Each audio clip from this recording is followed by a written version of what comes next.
रोज tomato खाते हो, लेकिन क्या तुम जानते हो ये छोटी सी सब्जी तुम्हारी बॉडी को 12 जबरदस्त फायदे देती है। दिल की सेहत। टमाटो में लाइकोपीन होता है जो हार्ट को हेल्दी रखने में मदद करता है। स्किन अच्छी होती है। इसमें विटामिन सी होता है जो स्किन को फ्रेश और ग्लोइंग बनाता है। कैंसर से बचाव में मदद। टमाटो में एंटीऑक्सीडेंट्स होते हैं जो कुछ कैंसर के रिस्क को कम करने में हेल्प करते हैं। आईज के लिए अच्छा। इसमें विटामिन ए होता है जो आंखों की हेल्थ को सपोर्ट करता है। इम्यूनिटी स्ट्रॉन्ग करता है।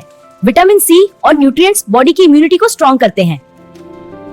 डाइजेशन बेटर करता है। टमाटो में फाइबर होता है जो हजमा ठीक रखता है। वेट कंट्रोल में मदद।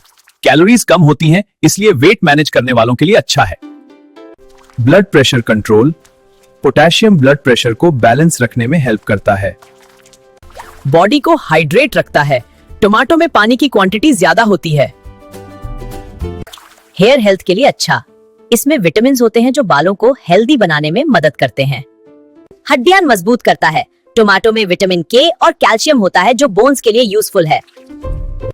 एनर्जी देता है। इसमें नेचुरल न्यूट्रिएंट्स होते हैं जो बॉडी को फ्रेश फील करवाते हैं।